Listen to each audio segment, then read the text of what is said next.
Hello, welcome to the stream. It is Thursday, right? February 15th as I'm streaming this and recording this. What I wanted to break down today, what I want to talk about today throughout this topic in a live environment into the market close, I think would be very beneficial, is the importance of having the arsenal to trade multiple different assets in the futures market. I think that trading multiple assets or having access and knowledge to understanding multiple different assets in the futures market is very underrated realistically. And I'm going to explain throughout this video not only which assets I look at, how I trade them, but key differences, key importances that can help you out when you're in the futures market, when you're generally trading multiple assets. Now, keep in mind, with futures assets, the main things that I do trade are going to be equities. So this is going to be a video that's pretty predominantly and strictly based on the equity market for futures. When I talk about different assets, I talk about mainly different equity futures assets, unlike potentially bringing options into the mix, which maybe could be a topic of conversation at some point today. But generally, I'm talking about futures, right? Why futures? First and foremost, futures, they're realistically the most liquid asset that have a delta 1 and a fairly small threshold, a capital threshold requirement to actually get into this market. What I mean by delta 1 is that we're very aware of how the futures asset actually moves up and down.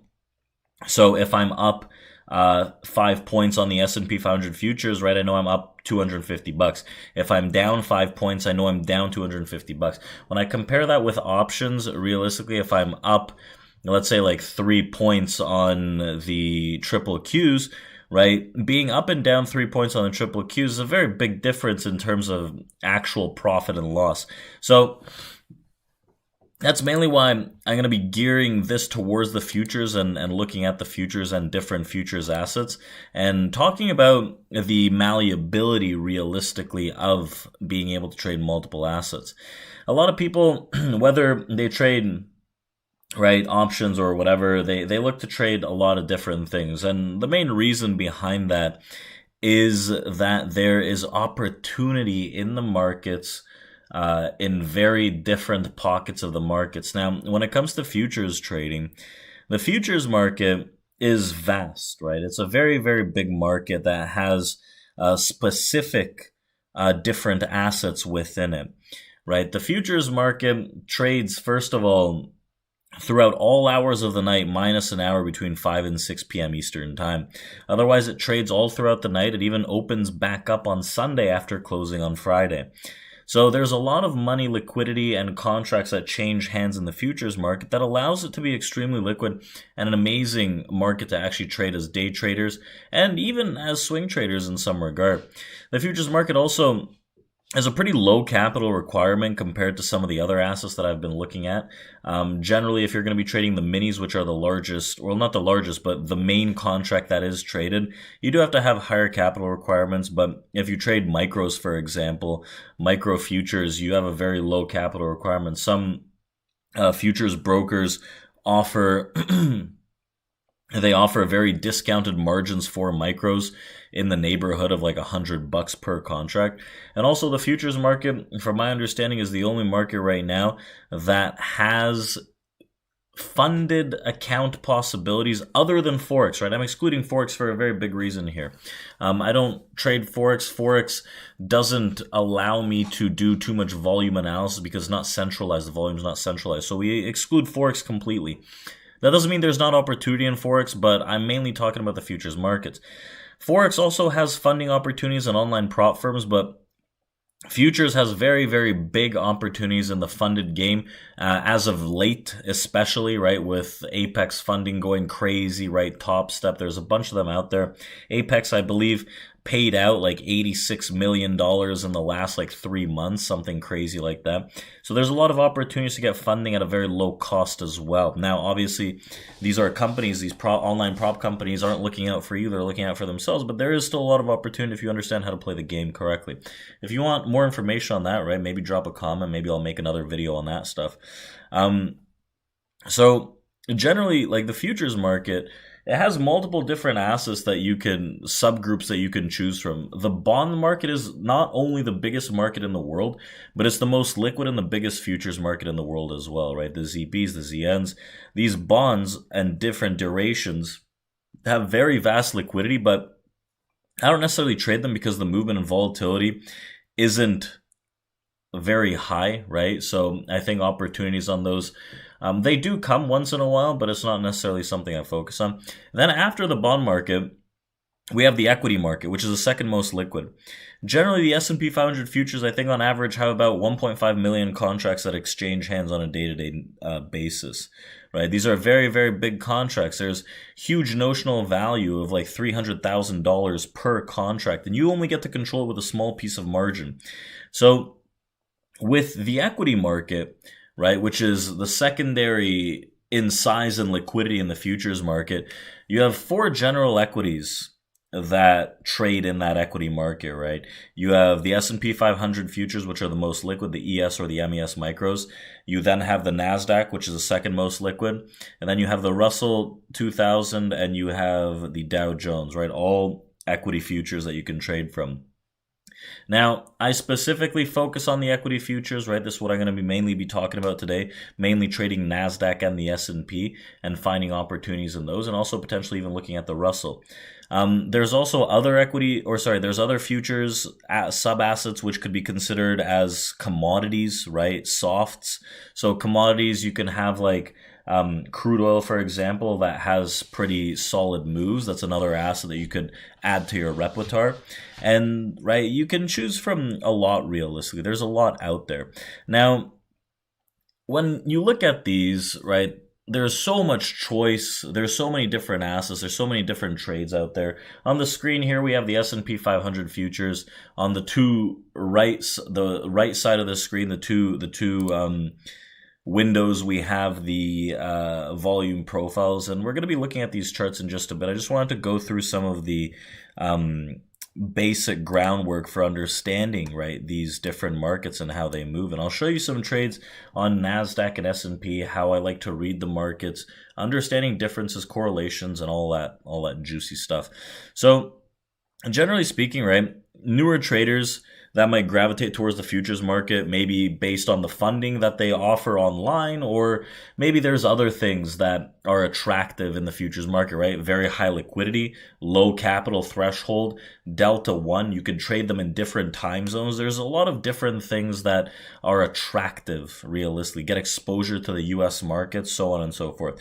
Now, some of the easier assets to trade for newer traders are going to be equity futures, right? They're a little easier to understand. You know that they're based on an index, right? The S&P 500 or the Nasdaq. They're based on the overall market, the overall economy in the U.S., the overall market in itself. We know that the Nasdaq is tech heavy. We know that the S&P is generally considered the broader market, and a very solidified benchmark, realistically, being a weighted index compared to an average like the Dow Jones. So generally, for newer traders, I would start looking into gravitating more towards the equity futures because they're extremely liquid and they move a lot throughout the session, throughout the New York regular trading hours session. They move a decent bit throughout the extended hours trading session. There's always a plethora of volume.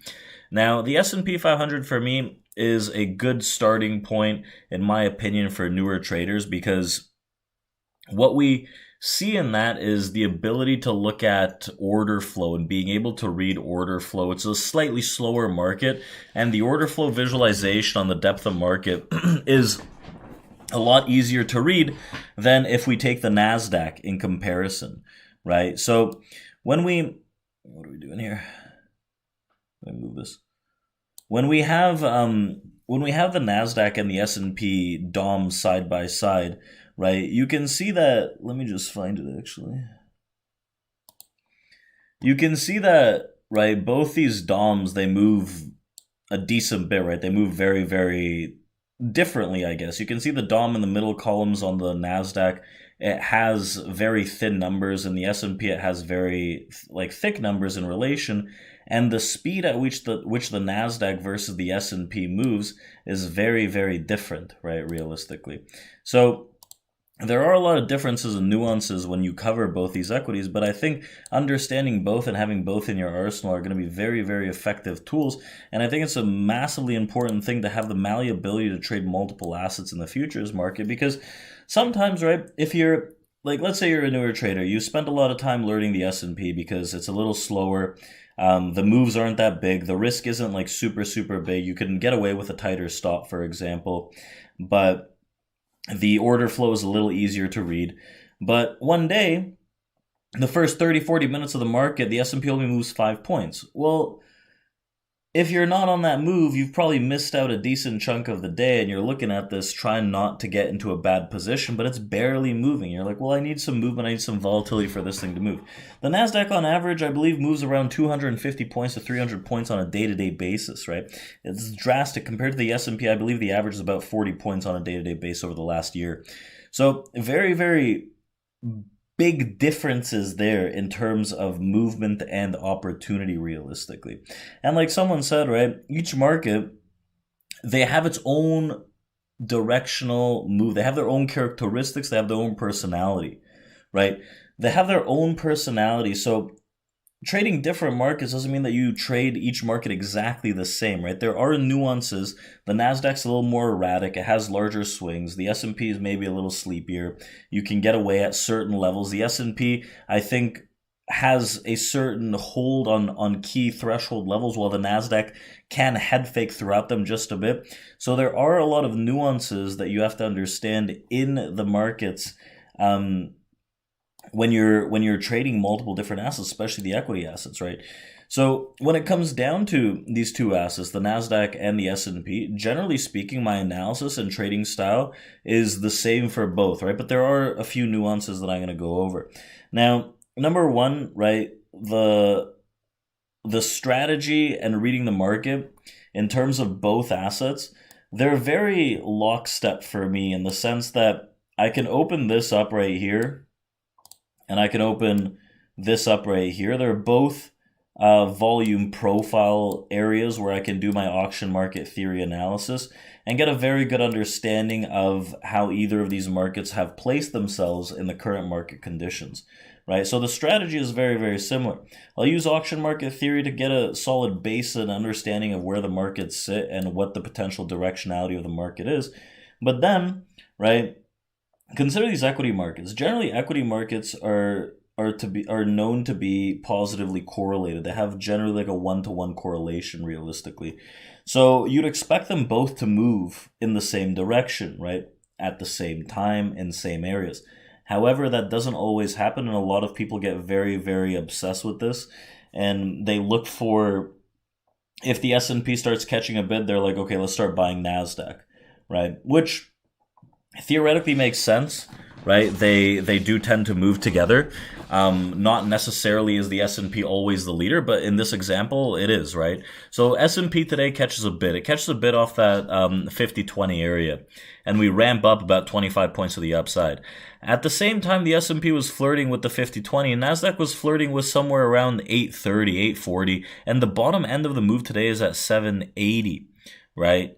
That is a 60-50 point difference. So if I started buying Nasdaq at the area that the S&P was flirting with the lows and catching a bid, right, I have to have a massive stop, right? Or I'm getting stopped out multiple times until I find that area of interest realistically.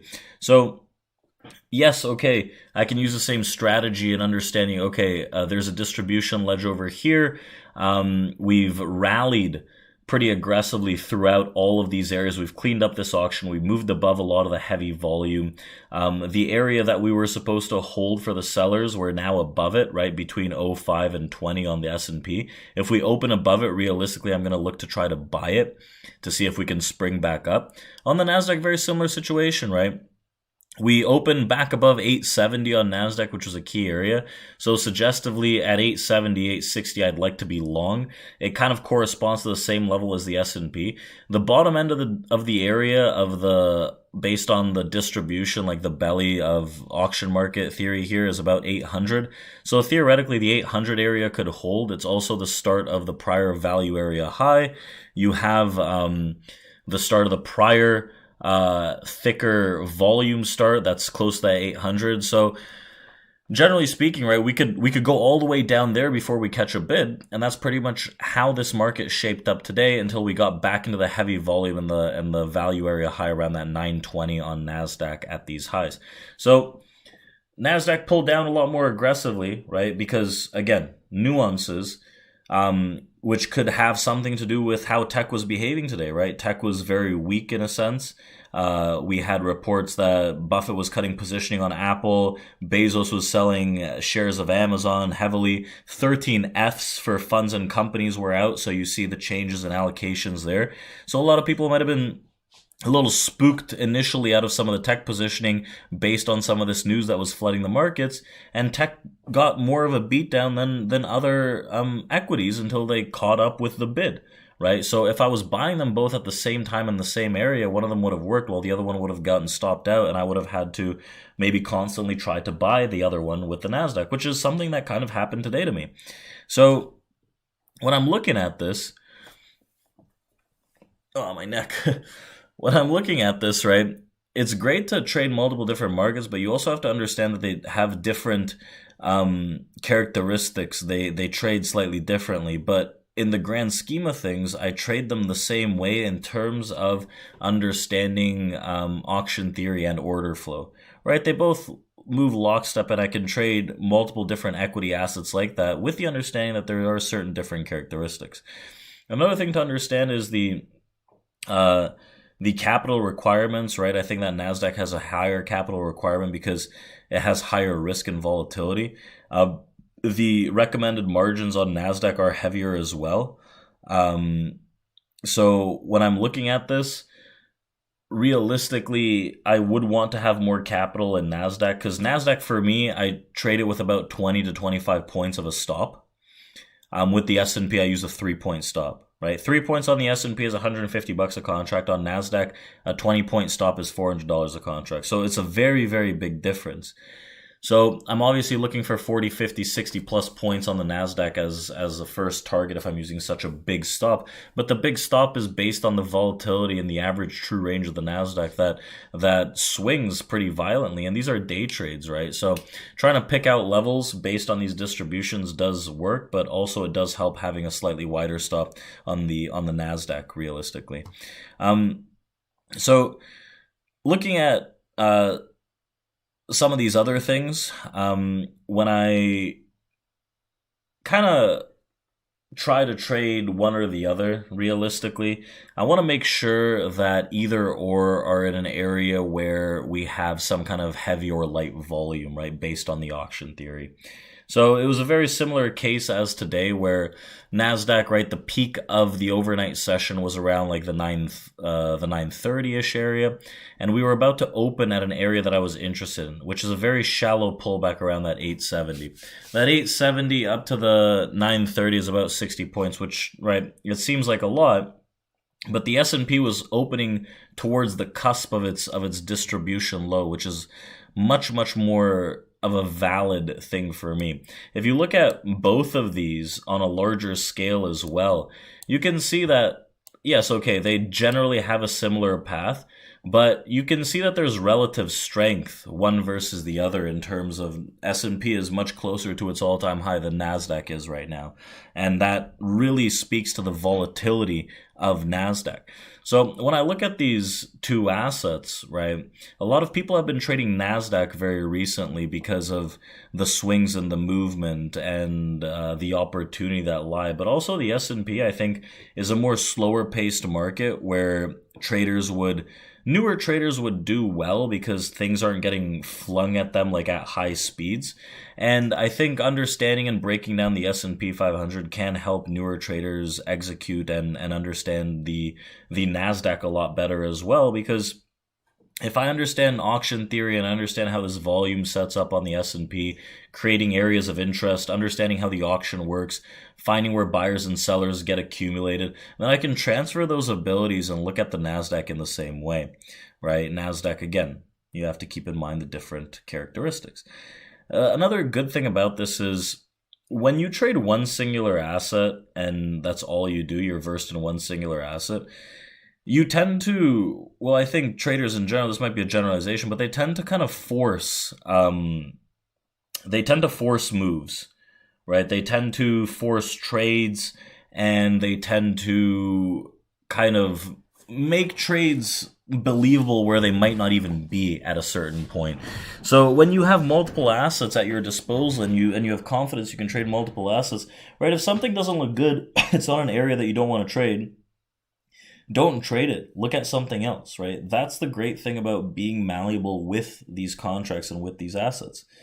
With that, right?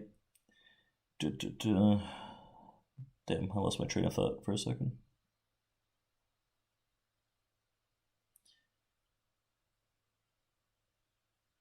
With that,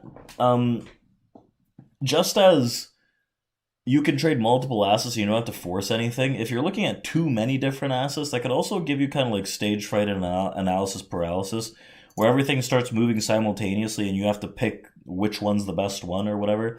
So I like to generally look at only 2 or 3 assets at a time, rather than get really, really enthralled in trying to break down every single possible asset, every single stock, options, and all that. I know a lot of options traders look at multiple different assets at a time, but I think if you stick to the core highest liquidity movers like indexes or index futures, you have a better opportunity to find opportunities on a day-to-day basis and find trades on a day-to-day basis, right? Like if I take a look at the trades on NAS and the trades on the ES today,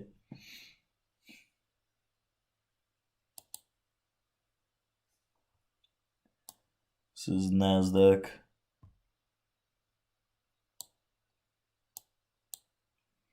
And then the S&P is over here, actually. So if we take a look at these like side by side, you can see the vast difference not only in the charts in the movement, but like the trades as well. S&P, a lot cleaner, right? Comes into the bottom end of the distribution where buyers step in, we buy it a few times, right? Nasdaq into those same areas, right? Quote unquote same areas where I thought that we could find more of a bid. I buy it once, get stopped out. I buy it again, right? A few times, take some off, get about break even. I buy it again, right? It comes up, take some decent profit on this, okay on the day around that 800. I buy it again, this time we hit it nice because the S&P was catching a bid. But by the time, right, these areas actually caught a bid, sold it into these highs as well, but by the time these areas actually caught a bid at this point on Nasdaq, right, the S&P was already providing multiple areas of opportunity and ample opportunity into these lows, right? Nasdaq, I took a little more risk, got a few stops before this thing actually went to that direction because of the different nuances. A lot of tech exposure. Tech was down pretty heavily today. Nasdaq wasn't feeling the love, and it pulled back more aggressively than the S&P. Another big difference is the order flow, right? The DOMs on both of these, they move very, very differently and very drastically, as I pointed out. I suggest learning the DOM, right? I have a lot of DOM videos on YouTube, a little more on the S&P because it's a lot easier to read realistically. You can see the deltas, right? Deltas and the order flow in general is read the same way, honestly, right? If I look at the S&P 500 and I look at areas where there's large deltas, I'd look at large deltas as 1,000 plus, for example.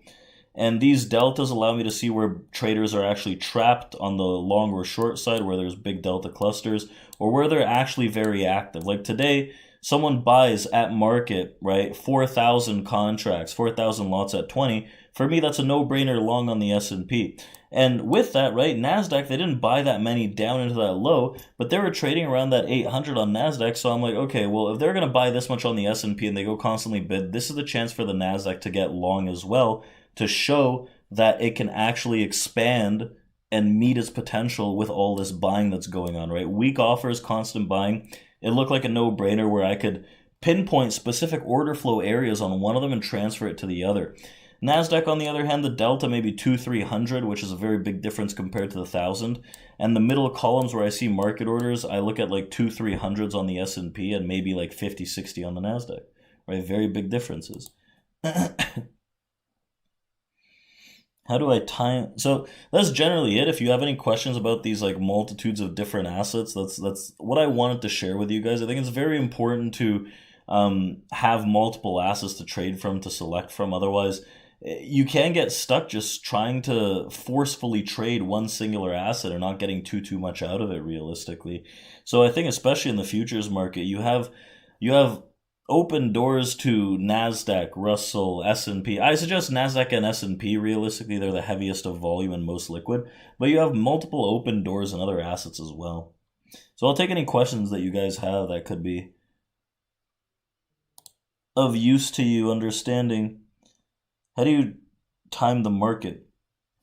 Well, that's an interesting question. As a day trader, I think it's a little more simpler to find entries than it might be as an investor or a swing trader. But generally, it sits around order flow realistically. My main process, as you might have seen on YouTube, there are a bunch of YouTube videos that I've made about this, but it's around auction market theory, finding areas where auctions are thin, where there's a lot of volume, where there's past volume of heavy buyers or heavy sellers. And then in those areas, right, you can understand how markets move a little more directionally. And then I use order flow to help me identify, okay, it's time to get into this trade. For example, today, right, we moved above this larger ledge over here where there was a lot of volume that got cleaned up, so around 50-20. We opened above it, so I want to be a little long into those areas. And into the late morning session, someone bought 4,000 lots at market at 20 and they held the area. So around 1920, that's when I'd get long, right? That's when I wanted that long for that spring to the upside.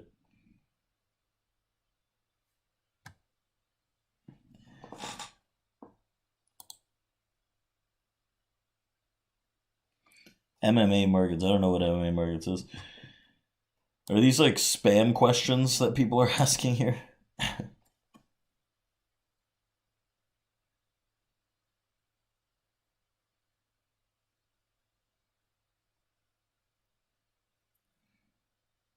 I would argue that the S&P 500 futures are the ones that lead the general index market. They trade throughout the clock, right?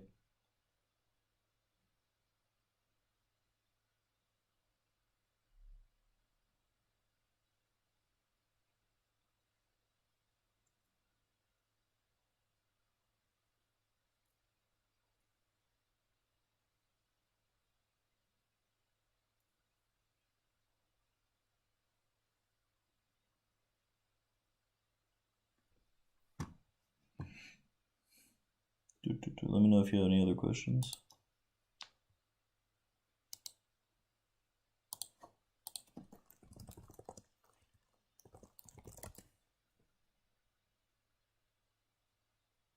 The S&P futures would lead the other index.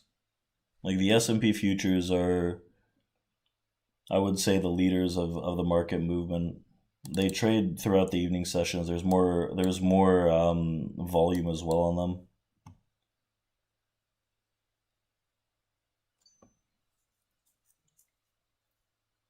Hey Alex, how's it going?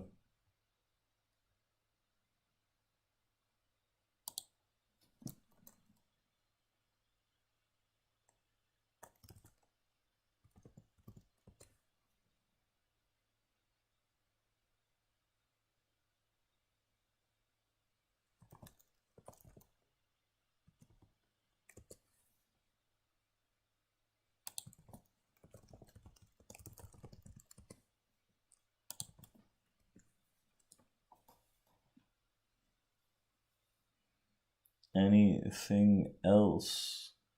And we're coming into the close of the session right now. Markets, the cash close just hit. You can see a lot of people are looking at this order flow, realistically seeing all these big prints. They're like, oh my God, this is super important. These aren't necessarily important prints. They just end of day classic movement, right? They throw in, the most activity happens off the open and and into the close.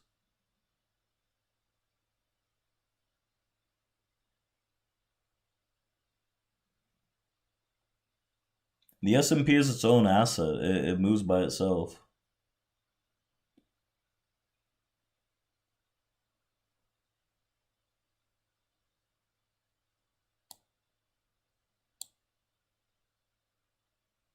I want to see if these guys print. Tomorrow's OPEX as well.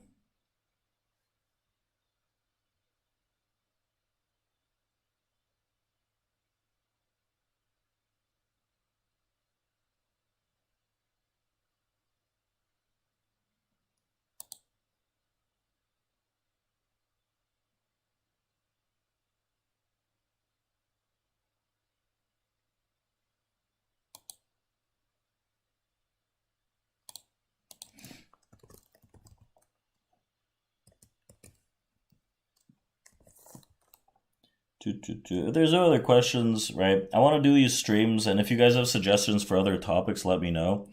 I'll do other topics and like live trading sessions as well in the coming weeks, more so. But if there's topics like specific things that you want to know about the markets, learn about the markets, just let me know. So I appreciate it. Thanks for coming out, guys. Enjoy the rest of the evening. Markets are closed tomorrow into OPEX, maybe an all-time high, right? So I'll see you guys then. We'll do up the morning session, or I guess YouTube.